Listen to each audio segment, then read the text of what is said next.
Bonjour et bienvenue dans cette minute IFS by BAW. Je suis Patrice, consultant IFS et aujourd'hui on va se concentrer sur le concept de WBS dans IFS. Donc WBS pour Work Breakdown Structure ou structure de répartition du travail. Donc son objectif à AWS est d'établir et d'organiser les plans du projet. Alors, qu'est-ce qu'une WBS? Donc, ça fait partie des éléments clés des plans projet dans l'IFS. C'est une structure qui est utilisée pour décomposer un projet en parties plus petites et donc gérables. Donc on a le niveau projet qui peut être découpé ensuite en sous-projets et qui eux-mêmes peuvent être découpés en activités. Les sous-projets peuvent également être découpés en sous-projets et en activités. Donc son utilité à l'AWS, c'est que ça fournit un cadre pour la gestion des activités du projet, ça facilite la planification et l'affectation des ressources du projet, et ça constitue en fait l'une des bases pour la planification projet, notamment la fonctionnalité de planification projet dans IFS.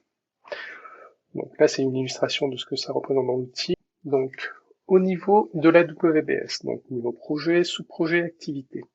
On a vu dans une précédente vidéo qu'il était possible de venir copier cette WS à partir d'un projet modèle, si jamais on a des WS qui se répètent. Malgré tout, on peut être amené à venir la compléter ou même parfois la créer à partir de rien.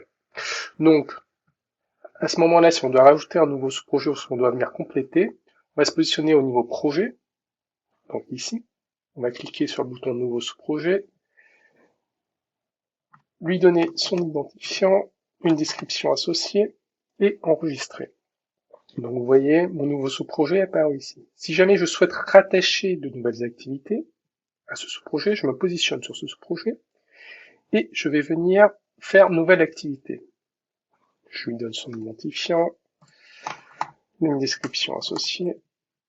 La date de début ou plutôt est positionnée par défaut en date du jour. Donc si jamais on pense utiliser la fonctionnalité de planification d'IFS, c'est pas indispensable de venir la modifier, puisque de toute façon, elle sera recalculée suite à la fonctionnalité de planification. Par contre, si on n'utilise pas, c'est important de renseigner les bonnes dates, bien sûr, les dates de début et de fin plus tôt.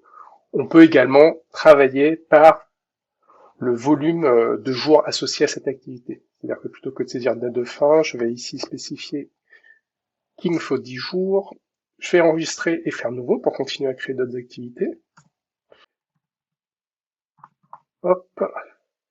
Ici, je vais mettre un total de jours ouvrés et je vais enregistrer. Donc, mes deux activités sont désormais bien créées, avec une date de début et une fin au 30 pour 10 jours, et pour l'activité 2, un début pour 20 jours et donc une fin au 13/06.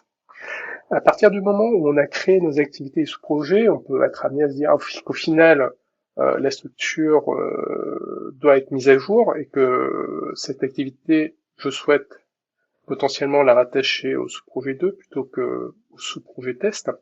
Alors ce qu'il est possible, c'est de modifier directement dans le navigateur, par glisser, déposer, et même au niveau sous-projet, le glisser dans un autre sous-projet. Donc, tac, voilà. J'espère que vous avez apprécié cette démonstration. Cette vidéo fait partie de la série de démonstrations IFS Cloud proposée par la practice IFS de Business at Work. N'hésitez pas à consulter nos autres vidéos et à bientôt.